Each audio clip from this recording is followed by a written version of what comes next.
Hello friends, आज home interior के wardrobe series का 3rd एपिसोड है। वार्डरोब जो सबसे बहुचर्चित चीज़ है किचन के बाद, और लोग उसके बारे में बहुत जानना चाहते हैं। तो आज जानते हैं प्रवीण जी से वॉक इन वार्डरोब के बारे में। हेलो प्रवीण जी। हाय।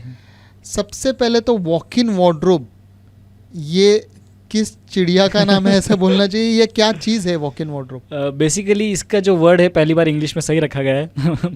सो पॉइंट ये है कि वॉक इन वार्डरोब यानी कि आप वॉक कर सकते हो उसके अंदर। वॉक इन तो आप अंदर जाइए और वार्डरोब एक्सेस कीजिए। सो अंदर जाने के लिए ऑब्वियसली उसको रूम जैसा बनाना पड़ेगा हमें। तो बेसिकली एक समझ लीजिए एक रूम है जिसके अंदर वो रूम ही आपका वार्डरोब है। So that is called walk in wardrobe. हम लोग गाँव में स्टोर रूम या कोठी रखते थे जिसमें अनाज रखते हैं या कपड़े डम करते थे, उसी को बोलेंगे या कुछ अलग चीज़ है वॉक इन वार्डरोब? हाँ, वो उसी तरह का कॉन्सेप्ट है, पर यहाँ पे अनाज की जगह पे कपड़े हैं बस। और वो अरेंज किस तरीके से हैं, इनके इंटरनल्स के बारे में थोड़ा बताइए। और basically advantage of walk in wardrobe over the regular wardrobe, इसको क्या स्पेस लगती है या क्या एडवांटेजेस है? ओके, ये काफ़ी सारे सवाल हैं। सबसे पहले तो बात ये है कि वॉक इन वार्डरोब जो है बेसिकली इट इज़ मेंट कि अगर आपका पास वार्डरोब का जो है रिक्वायरमेंट बहुत बड़ा है आपका, एंड आपके पास स्पेस का लग्जरी है कि आप एक्स्ट्रा एक रूम जैसा पार्ट उसके लिए अलॉट कर सकते हैं, या अगर पहले से ही बना हुआ है फ्लैट में ही है तो वो एक एक्स्ट्रा लग्जरी जैसा एरिया बन जाता है सबसे पहले तो, क्योंकि इतना स्पेस होता ही नहीं अपार्टमेंट स्टाइल इंटीरियर्स में तो, और होम इंटीरियर में तो आप इसे खैर प्लान कर सकते हैं। इसको एफिशिएंटली यूज़ करने के लिए इंटरनल्स जैसे हमने बात किया था पिछले वीडियो में, आपको सेग्रीगेशन अच्छे से करना चाहिए इसका। यानी कि कपड़े कुछ जो हैं रेगुलर वेयर अलग जगह पे हो गया, फेस्टिवल वेयर्स या ओकेशन वेयर्स थोड़े अलग जगह पे हो गए, एंड आपके जूते वगैरह वो अलग जगह पे रख सकते हो, आप अपने एक्सेसरीज जो हैं वो अलग जगह पे रख सकते हो। एंड ओवरऑल आपको वहाँ पे जाके, बहुत लोग कपड़ों के बहुत ज़्यादा फ़ैन होते हैं, इनफैक्ट बहुत लोगों के पास बहुत ज़्यादा एक्सेसरीज होती हैं जब वो तैयार होने जाते हैं, तो फिर बाथरूम से निकले हम तो हमें तैयार होने के लिए एक स्पेशल जगह आप इसे कह सकते हैं कि कपड़े भी उधर ही पहनने हैं, बाल भी वहीं संवारने हैं, जूते भी वहीं पहनने हैं, एक्सेसरीज भी वहीं करनी है, और सीधा बाहर निकले और तैयार। बराबर है। प्रवीण, आपकी बातों से मुझे एक चीज़ समझ में आई कि वो बहुत अच्छा भी होगा, क्योंकि आप अलाइन में एक ही साथ आप देख सकते हैं कि कौन से शर्ट के साथ कौन सा पैंट जाएगा, क्योंकि सब आपके आंखों के सामने रहता है। एक्सेसरीज को भी एक जगह दी है, सब कुछ दिया हुआ है, आपके सामने एक ड्रेसिंग मिरर भी होगा ऑब्वियसली। करेक्ट। जबकि वार्डरोब में बहुत क्लटर हो जाता है, कभी कभी कोई एक पैंट होगी जिसे हम कभी यूज़ नहीं करते तो बहुत अंदर चली जाती है वो, या कोई शर्ट होता है जो पीछे चले जाता है तो हम कभी निकालते ही नहीं है। करेक्ट। तो इसमें तो सारा चीज़ अपने आंखों के सामने होता है, तो चॉइस बहुत आसान हो जाती है। करेक्ट। इवन आप अलाइन कर सकते हैं जैसे आपने बताया फॉर्मल और कैजुअल वेयर्स के हिसाब से, तो एक अच्छी चीज़ रहेगी। तो ऐसी चीज़ मैं हर फ्लैट में रखना चाहूँगा, तो ये चीज़ फ्लैट में मैं ये निश वॉक इन वार्डरोब का कार्व आउट कैसे करूँ? कुछ आइडिया है तो बताइए, ताकि वार्डरोब को हम रिप्लेस कर सकें इससे।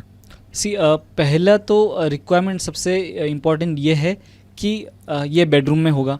सो आपका जो बेड है वो सबसे बड़ा फ्लोर ऑक्यूपाइंग फर्नीचर है आपके पूरे बेडरूम में।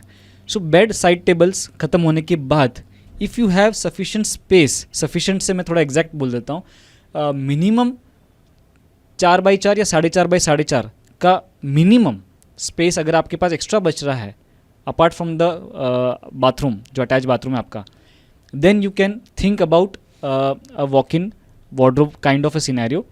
अगर आप सिविल वर्क कर रहे हैं, आपके पास दीवार हिलाने की क्षमता है आपके घर में, तो फिर आप थोड़ा सा दूसरे रूम का भी हिस्सा ले सकते हैं, या फिर बाथरूम के बाहर जो डक्ट है उसको अगर एक्सटेंड कर सकते हैं, बाथरूम एक्सटेंड हो गया तो बाथरूम का थोड़ा सा हिस्सा हम वॉक इन के लिए यूज़ कर सकें। ऐसे कर सकते हैं चीज़ें काफ़ी सारी, अगर सिविल करने का अगर आपके पास फ्लेक्सिबिलिटी है तो। मैं एक चीज़ समझना चाहूँगा कि वॉक इन वार्डरोब में एक्सेस थ्रू बाथरूम होना बहुत ज़रूरी है, ताकि आप तैयार होने के लिए उसी, मतलब वो जो रूट है वैसे ही होना चाहिए कि आप बेडरूम से बाथरूम में जाए और बाथरूम से फिर वॉक इन से, ऐसा कुछ है? आइडियली बनाया उसको इसी तरह से गया है, एंड बहुत सारे फ्लैट्स में जो थोड़े लग्जरी फ्लैट्स होते हैं, ज़्यादा कारपेट मिलता है जहाँ पे, और जो वॉक इन पहले से बना के देते हैं वो ऐसे ही बनाते हैं उसको कि आप अपने बेडरूम से वॉक इन में जाएंगे पहले, और walk in will act as a passage towards your attach bathroom. तो आइडियली तो सिनेरियो वही है, क्योंकि सुबह का मॉर्निंग रूटीन वैसे ही होता है, हम नहा के निकलते हैं, तैयार होते हैं एंड देन फिर बाहर जाते हैं, तो दोनों अटैच होना बहुत ही ज़्यादा लाजमी है। मैं इसमें एक चीज़ और जानना चाहूँगा, जब ये लेआउट होता है तो वॉक इन वार्डरोब में वेंटिलेशन और लाइट का क्या प्रयोजन होता है? एक्चुअली बहुत केसेस में नहीं होता है, इसलिए क्या है ना, वॉक इन वार्डरोब या तो बड़े नहीं बनाए जाते हैं, या तो ओपन टू रूम किए जाते हैं, या तो ओपन टू बाथरूम किए जाते हैं। कहीं ना कहीं से उसको ऐसा ओपनिंग रहता है कि आपको वहाँ पे पसीना ना हो या गर्मी ना हो, या फिर वहाँ पे भी अगर आपको एसी का प्रावधान है, यानी कि बेडरूम का एसी वहाँ तक जा सकता है, तो फिर इट इज़ आइडियल। अदरवाइज़ ज़्यादातर वॉक इन वार्डरोब्स में खिड़कियाँ या फिर ओपनिंग्स कम होती हैं, क्योंकि ऑब्वियसली वो तैयार होने की भी जगह है, तो प्राइवेसी भी एक एस्पेक्ट है। तो मैं सिर्फ एक आइडिया सोच रहा हूँ, जैसे आपने बताया और जितने फ़ायदे बताए वॉक इन वार्डरोब के बारे में जान के, तो मुझ में बहुत एक्साइटमेंट आया है कि रेगुलर की जगह वॉक इन ही होने चाहिए। जी। तो मिनिमम x/y विड्थ क्या हो, क्योंकि मुझे तो वार्डरोब आप एक लाइन में भी रख सकते हैं वॉक इन, करेक्ट। उसके बाद आपको खड़े रहने की जगह, और फिर मिनिमम विड्थ क्या हो, और कैसे उसे पार्टीशन से प्ले कर सकते हैं और कैसे बना सकते हैं घर के अंदर? यस, सो पहला तो आपको रिक्वायरमेंट यही है कि बेडरूम से वॉक इन में जाने के लिए आपको एक ओपनिंग देनी पड़ेगी, क्योंकि वही रास्ता भी आपका बाथरूम की तरफ भी जाता है। सो वो ओपनिंग एक दरवाज़ा भी हो सकता है या खुला भी हो सकता है, that depends on your privacy levels. And then वो जो एरिया है जहाँ पे अभी वॉक इन आएगा, वो अगर मैं सिंगल सेक्शन की बात करूँ, बाय सेक्शन आई मीन कि अगर मेरे कपड़े हैं तो मैं जनरली एक सेक्शन में रखता हूँ, और जब डबल वार्डरोब होता है तो 2 जन के वार्डरोब्स बन जाते हैं, हस्बैंड एंड वाइफ के जैसे बन जाते हैं। तो आपको अगर सिंगल सेक्शन बनाना है, जैसे एक ही 1 पर्सन के लिए, तो 3 फीट मिनिमम आपको वार्डरोब लगता ही है एक जन को, ताकि उसके अंदर भी 2 सेक्शंस बन सके और आप अपने कपड़े इतने तो अरेंज कर ही सकें। 3 फीट का विड्थ अगर मिनिमम आपको मिल रहा है तो आप अपना दीवार से चिपका के उसको रख दीजिए। 3 फीट के बाद जो उसको ओपनिंग करने की जगह है, अगर आप दरवाज़ा लगा रहे हैं तो आपको फिर दरवाजे लगने के बाद भी खड़े रहने की जगह हो, उतने तो आगे स्पेस होनी चाहिए। दरवाजे नहीं लगा रहे हैं तो फिर आपके पास मिनिमम 2 फीट या फिर 2.5 फीट की जगह उसके बाद बचे वार्डरोब के बाद, तो आपका इतने से में भी वॉक इन वार्डरोब बन जाएगा। एंड फिर अगर आपके पास स्पेस का लग्जरी है तो फिर क्या ही कहना। तो ये साइज़ क्या अचीव होती है इससे? सो वार्डरोब का डेप्थ अगर आप इमेजिन करें, 3 फीट तो विड्थ हो गया, एंड वार्डरोब का डेप्थ मिनिमम 18 इंच होना पड़ेगा, क्योंकि दरवाजे नहीं लग रहे हैं तो, दरवाजे लग रहे हैं तो आप उसको 21 इंच भी कर सकते हैं। एंड 21 इंच अगर पकड़ के चलें तो उसके सामने फिर 2.5 फीट, तो आइडियली कितना हो गया ये 2.5 प्लस 21, आई थिंक 4.5 फुट ऐसे आमने सामने है। एंड विड्थ है वो 3 फीट कर सकते हो, फिर वो विड्थ का कोई भी लिमिटेशन नहीं है, क्योंकि विड्थ वार्डरोब ऐसे बढ़ता जाएगा, आपका फ्रंट एरिया वो कवर नहीं करेगा। तो ideally 6 feet by 4.5 feet is an ideal for walk in. हाँ, फॉर 2 पीपल, सिंगल पर्सन के लिए तो 3-3.5 फीट भी बहुत है। और उसमें फिर ड्रेसिंग कैसे कर सकते हैं हम? ड्रेसिंग को इनकॉर्पोरेट कैसे कर सकते हैं? Mirrors and dressing unit. बहुत सारे केसेस में ना हमें 2 ये एस्पेक्ट्स मिलते हैं जनरली। या तो आपका जो बाथरूम होगा वो उसी पैसेज से गुजरेगा, जैसे कि आपने वॉक इन में एंटर किया, सीधा जाओगे तो बाथरूम का दरवाज़ा है सामने और साइड में वार्डरोब है, तो ऐसे केस में आपका सामने वाला जो वॉल है वो पूरा ही वेकेंट है, तो उसके ऊपर आप फिर आप मिरर भी लगा सकते हैं, प्लेन मिरर, तो ये चल गया। अगर सामने आपका नहीं है बाथरूम, इस तरफ है, तो सामने वाला वॉल फिर खाली है, तो उस जगह पे आप लगा सकते हो। अगर ये दोनों ही खाली नहीं है तो वार्डरोब के ऊपर आप दरवाजे लगा लीजिए, एंड उसी के ऊपर आप या तो अपना मिरर लगा सकते हैं। एक स्लाइडिंग डोर भी बहुत है जो कि आप स्लाइड करके मिरर यूज कर सकते हैं, क्योंकि आपने दरवाजा बंद किया तो वार्डरोब और बाथरूम दोनों बंद हो जाते हैं। यस, और वार्डरोब एक्सेसरी में एक फिटिंग भी आती है जो स्लाइड आउट मिरर भी कहते हैं उसे, तो वो अंदर छुपा रह जाता है, उसको बाहर खींचो, ऐसा कर दो और मिरर आपके सामने आ गया। सो काफ़ी सारे आजकल तो चीज़ें हैं वार्डरोब में भी। थैंक यू प्रवीण ये सब बताने के लिए। जी। अब मैं एक चीज़ और पूछना चाहूँगा कि क्या चीज़ें ध्यान में रखनी पड़ेंगी वॉक इन वार्डरोब डिज़ाइन करने के लिए? ये मेरा आखिरी सवाल होगा वॉक इन वार्डरोब के ऊपर। सो कुछ चीज़ें जो गलतियाँ नॉर्मली लोग करते हैं वो अवॉइड क्या क्या करनी चाहिए वो मैं पहले बताता हूँ।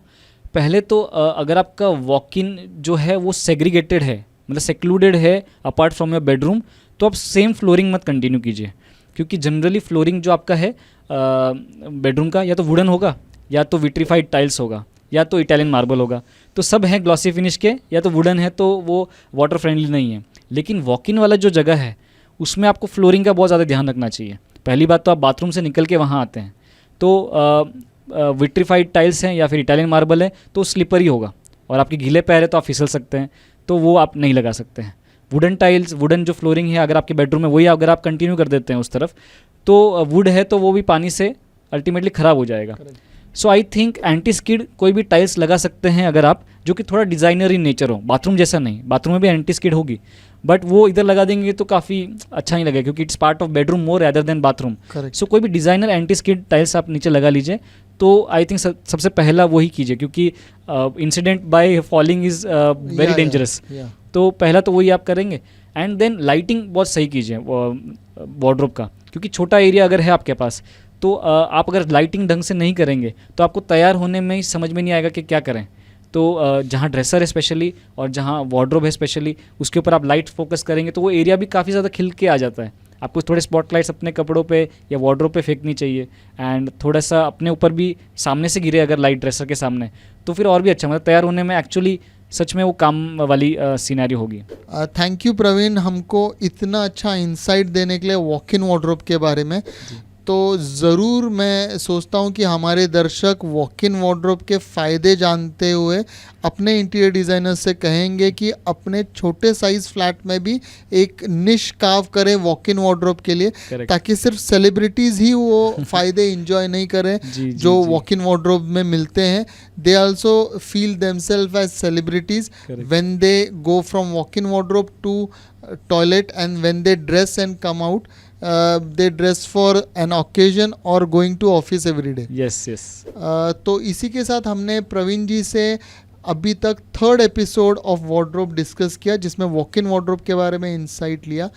और भी वार्डरोब रिलेटेड कुछ क्वेश्चंस होंगे, क्वेरीज होंगे, एक्सेसरीज ऑफ वार्डरोब के बारे में आप जानना चाहेंगे, इवन डिज़ाइन रिलेटेड या हाइट इशू या मेंटेनेंस इश्यूज़ के बारे में जानना चाहेंगे, तो पक्का हमें पिन कीजिए, हमारे कमेंट में हमें पूछिए, will be more than happy to answer you. तो इसी के साथ विदा लेते हैं और अगले और वार्डरोब के सीरीज़ के लिए stay tune to undesign. Thank you.